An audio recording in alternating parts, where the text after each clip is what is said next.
Hey everyone, welcome to the HR Executive live stream today. Thanks for joining us. My name's Steve Boese. I am with Brandon Phillips and Eric Higginbotham from Global HR Research. Guys, how are you today? Good, Steve. How are you? I'm fantastic. It's great to be with you guys. You guys look great. From sunny Florida, I learned prior to the show. Hope you guys are having a great day. Myers, Naples. It's beautiful down here. Awesome. Well, it's great to have you here. And recently, about a week or so ago, you guys did a webinar over at HR Executive all about the fair hiring background screening and some of the complexities associated with it. And the response to that webinar was so great. And there were so many great questions that came.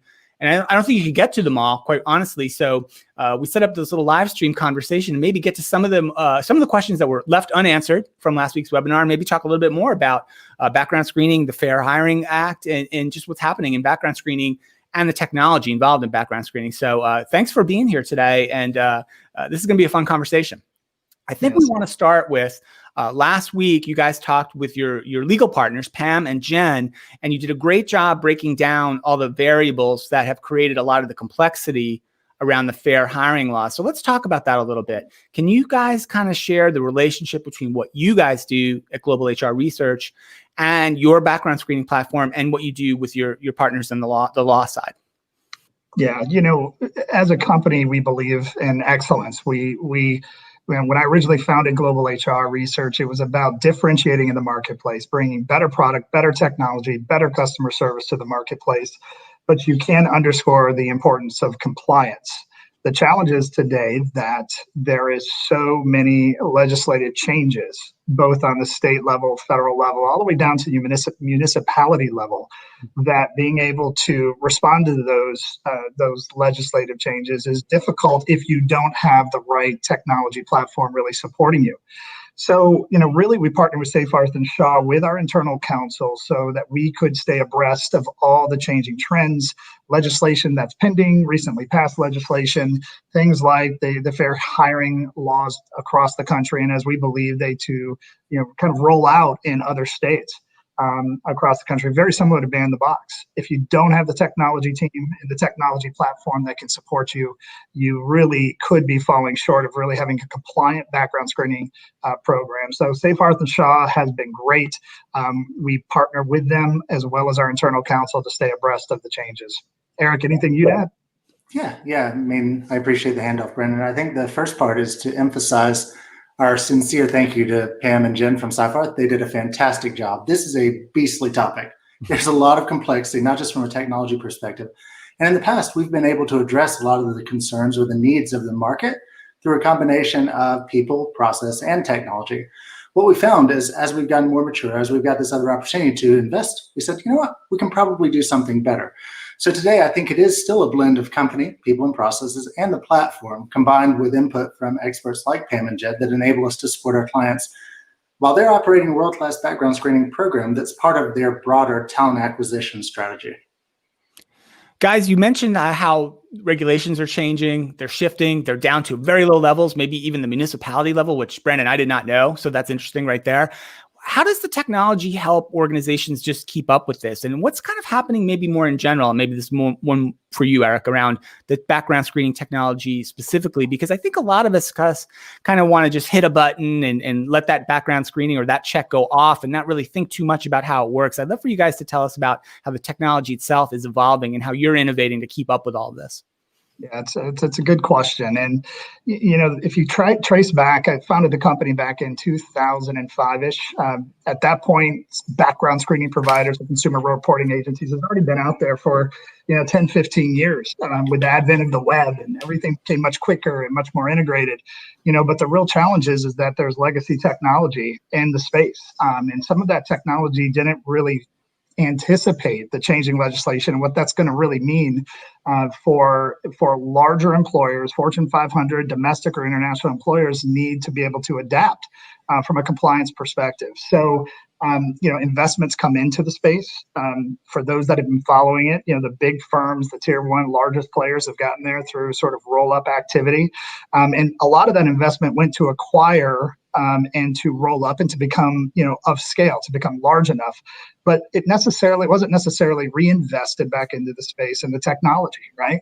So that's why I think you're seeing a new phase of new background screening providers bringing technology to the marketplace that can differentiate and keep the customers and the candidates more compliant. They can be more modern. They can be fairer in the entire screening program across the board. And that's what we really specialized in.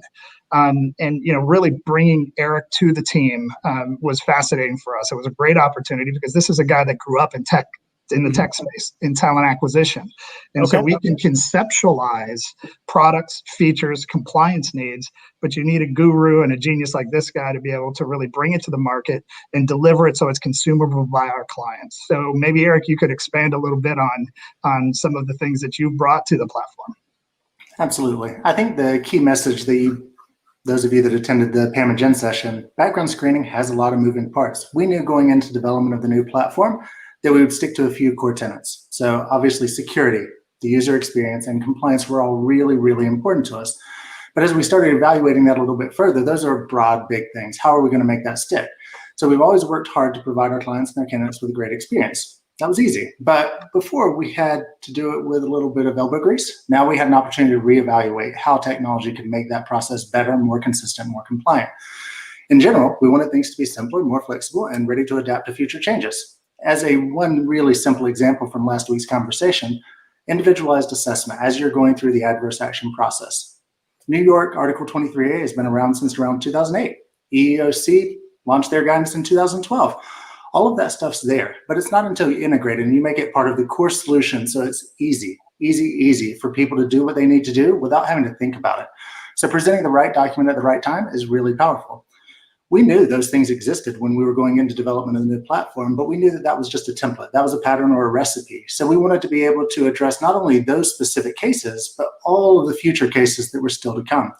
So based on a lot of configuration, a lot of design work that went into the platform, we're able to address these on a very quick basis. Brandon and Eric, I did a little research prior to our conversation today, and I confess to not being an expert in background screening. I was shocked to find out that there are over 35 states that have adopted some type of ban the box or fair hiring laws, and over 150 municipalities or cities that have done the same.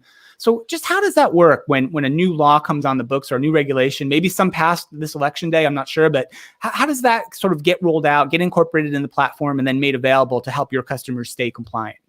Yeah, well, obviously it begins well before the legislation passes.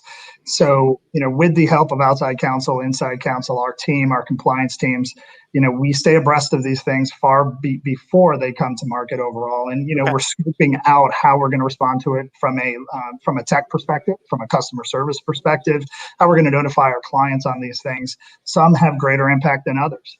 But what I think is really fundamental is making sure that the tech itself has the architecture to be able to respond to the changes, because some of them happen quickly, and it's not so easy to be able to go back in when you have over 5,000 customers and you're screening millions and millions of candidates on an annual basis, to be able to respond compliantly if you're not able to have the infrastructure right, the foundation right. And, we've prided ourselves on being able to stay abreast of these legislative changes and really working with our tech teams to build state-of-the-art compliance solutions and deliver it to the market. No different than what's happened here with COVID.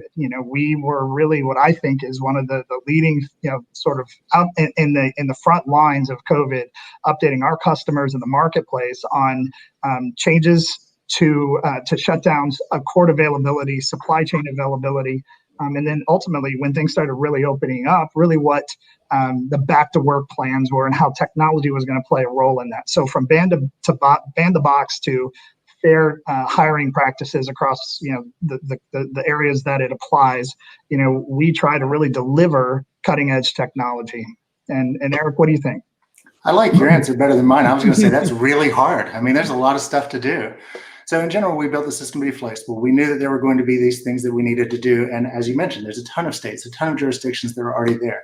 So in addition to all of the inputs that we take in, we wanted to make sure that we could inspect, adapt, react as quick as possible. So in the new platform, it's rare that we're the bottleneck.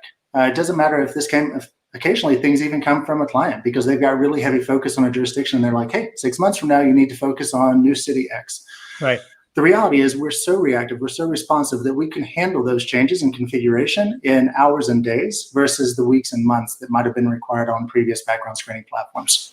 Yeah, it makes sense that if, say, there's something on the ballot this year for a city like Chicago or New York or something for a major change that'll affect background screening, you don't wait for the election night results to act, right? You're ready to go.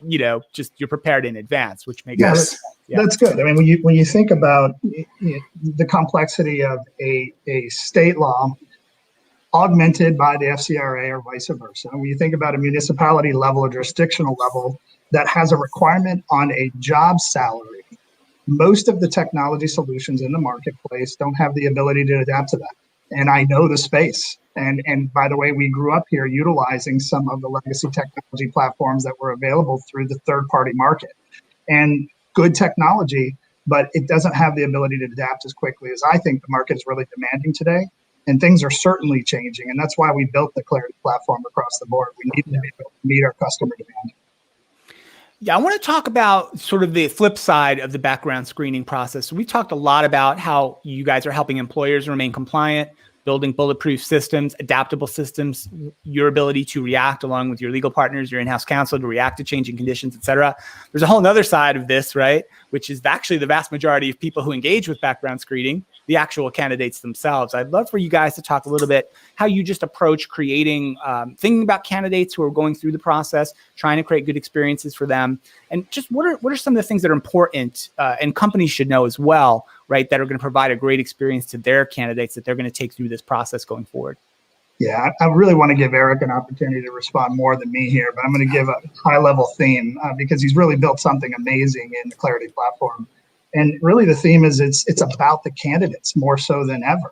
What we're hearing from the market is we are demanding a better candidate experience. We want an extension of what our talent acquisition process might be. We want an extension of our brand. We want a custom domain. And by the way, we are a Fortune 500 company that has 5 different brands and sub-brands, and we want to be able to respond to that, not just from a logo, but from a authorization and disclosure perspective. We need custom names. We need to make sure that the candidate feels like they're a part of us, and we need to be able to interact with our candidates real time because we need to hire them faster. It's competitive, and even before COVID hit, it was unemployment was super low. It was people were dying for jobs, and it was super competitive for any sort of serious job, mid-level, high-level position. We need to make sure it's seamless, and we need to make sure it works. And so what we did is we took that and we built that into the platform. And Eric, take it from there. Yeah, absolutely. So I mentioned early on that one of our core tenets was experience. As we were thinking about experience and the different audiences that may be utilizing the app, we decided that one of the personas was a candidate. Mm-hmm. And we started assigning and evaluating benefits, value that our clients would get from this. The employer in there, how are they going to benefit from the candidate having a great experience?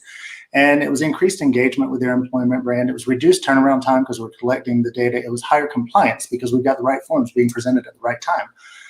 Once we started seeing the value of that a few years ago, we decided to take it from working towards good enough to aiming for wow. And a few of the ways that we've done that, I mean, one, it's highly configurable. As Pam and Jen mentioned last week, documents, especially when we talk about the really early part of the candidate flow, it's really, really important to get disclosure and authorization correct. So we can present, as Brandon said, based on different jurisdictions, different organizations, different products that may be in the package. All of that can come into play to present the right form at the right time. Heavily branded. So sub-organizations, we can have different brands, and it is stuff that Brandon mentioned, like logos and backgrounds, but it's so much more than that. Even the messaging, the content that's delivered that invites the candidate to complete this can be branded based on what the employer wants to put out there. And the last big one that's a really easy, concrete example for people to get behind is that it's mobile and responsive. So back in 2007, obviously Apple launched an iPhone. Everybody probably has one of these pocket computers or an Android device in their pocket today. They focused on user experience. They focused on making it powerful, making it accessible, making it always with you. For us, that was kind of the same thing. We wanted to make sure that someone has a few minutes standing in the grocery line. Yes, they can absolutely do this on their mobile phone. And now they didn't get to finish it. They can click save and complete later. They can come back and resume that process. It had to be easy all the way through because, in fairness, we're serving as an extension of the employer's brand. So we want that experience to be so good all the way through. So just a few examples. But yeah, we're really proud of what we've done on the candidate side. Yeah, that's pretty remarkable, Eric. I'll just make one comment on the mobile aspect that you mentioned, because I would have not imagined, honestly, even just a couple of years ago, that you could actually take a candidate through a really robust, top level background screening process on a mobile device. That's No, it's fantastic, Steve. it is. It's also super important, right? When you think about so many candidates, that's their primary or maybe their sole way of interacting, right, with the internet on a regular basis is that mobile device. And we've seen the trend shifting more and more towards that. As of July of this year, we have more candidates completing on their mobile device than they do on a real computer or a tablet. Wow. That's a really, really incredible stat. So, and Steve, one of the things I'm really happy about, and we've been able to demonstrate in the marketplace, is that it's one thing to say I've got a candidate experience. It's one thing to say that it's mobile, but how many times does a candidate have to go back and forth to their email to check for an occupational health chain of custody and an I-9 request or something? What Eric's done is a tremendous job at making sure it's unified throughout the entire process. We don't want the candidates to leave our portal. We want them to be able to interact with us and do it in one fell, candidate experience process. Yeah, that's great. One thing I was thinking about, Brandon, you mentioned sort of the effects of COVID and how that's changing and how it's changing expectations, it's changing use cases maybe. I got to believe now, right, things are starting to pick up here in the US, but I also think we're probably seeing lots more applications on average, right, for the average job that's out there, because so many folks are out there looking for their next opportunity or a opportunity right now. I'd love for you to comment a little bit on how your platform and how the technology helps even a smaller company that may not have a lot of internal HR talent acquisition resources on their own, help them manage what I got to believe could be increasing volumes, if not yet, or going to continue to increase over time, and more applicants, more screens, and just dealing with that volume. How do you guys help smaller companies or mid-sized companies work through that? Yeah, I'd love to take first pass at that. I mean, one of the key parts is, I love this question, first of all, because it's asking the right way. We live and breathe background screening. We realize not everybody thinks that way. You've got real work to do. Background screening is one piece of an overall talent acquisition strategy. The goal is we strive to make the experience friction-free. I don't think we'll ever hit it. It's a crazy, audacious goal. It's just too big to make it truly friction-free. But what we found is there are several core, again, I'm sorry to use this term, patterns that make things easier for people to focus, whether they're screening 5 candidates or 500. And one of those is event-based. So we want to make sure that they get notified when there's work to do. Not just, hey, something moved forward a stage in the process. You can absolutely configure to get that level of notification. But we wanted to drive you back into the system right to the appropriate place when there was something to do. So common examples of this are, hey, an order is ready for review, or the order has been completed. In addition, wherever possible, we provide contextual actions. So when you get that email, the link is going to take you directly to the appropriate order. It's not going to say log in and then go to this screen. It's going to take you to that candidate's stuff. We also make sure that we don't present you with stuff that's going to confuse or flabbergast. So as a simple example, we're not going to let you initiate adverse action until the order is complete, because that has risk and compliance concerns. And we want to make sure that we're developing something that's easy for people to use. It may cause them temporary concern, but once they realize, like, oh, it's helping protect me, it's making me a little bit more efficient all day, every day. And then the last big pattern that we found was just simplicity. So, I mentioned the iPhone already, but really, what do people want to do? If you want to find a specific order, yes, you can go to a screen that lets you enter the organization and the package and the candidate's list for their social. That's fantastic. We have a feature called OmniSearch. You just start typing in that box, and you can type a date of birth or a phone number or the candidate's name, and it's going to autocomplete just like a Google search result would, which makes it really, really simple. We also have something called easy access. If you've clicked on that candidate's name in this session, you can click and go back. So if you got distracted. So all of those 3 big things really were focused on making this great, regardless if you've got a few candidates or a time that you're working through. Yeah. And really to add to that, I think about a couple other things that Eric didn't touch on, but he built. And one of the things we heard in the market was always about dashboards, ad hoc reporting. Do you have the ability to deliver some sort of a business intelligence? And that's different than dashboards or reporting. That's a concept of Microsoft BI as an example. How do I get my data? How do I get to it? How can I not have to come to you and have customized reports built all the time? And that's something that we focused on as well. So from a dashboard perspective, one of the things I love about the platform itself, that whether you're 100 candidates this month or literally 1,000 candidates could be going through our systems, and at your homepage you have the ability to see searches in progress, use the OmniSearch to find them, searches that need additional detail, searches that are complete that need you to focus on, and it's all in one screen. You're not having to get deep into the platform. That saves time. It gives a more transparent view on what, sort of first in, first out, what needs to be taken care of. And I think it's a clear differentiator in the marketplace, and really layering the foundation of the platform is the concept of that rules engine. We knew that when you're thinking domestic or international background screening, or when you're thinking about the compliance requirements across the country, you can't do it on the fly. You can't do it by building it overnight. You have to have automation within the system that can handle that kind of response time. And then finally, I touched on it, Microsoft BI. We had discussed, that most of the platforms we do in the marketplace didn't have that as a native feature to the system. The system wasn't built with that in mind. Right.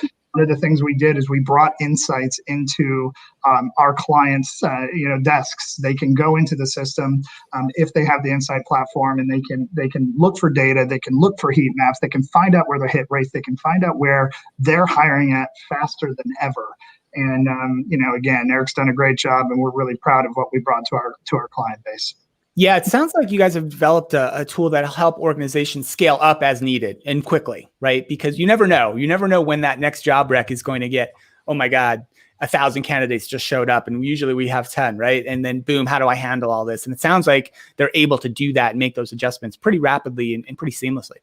We see it all the time, and especially after COVID. I mean, unemployment went through the roof, and now folks are hiring back. And you can see in the jobs report, I mean, it continues to break records, and it's really fascinating. It's good for our country. It's good for the companies that we represent, and more than anything, it's good for the candidates. Yeah. Everyone needs a job, and they need to make sure that they have a fair chance of getting that job in an expedited way. So we're proud to deliver that. I love it. Guys, this has been a really, really great conversation. For folks who want to learn more about global HR research, where would we tell them to go? Get in touch with either of you guys. What's the best way for them to start?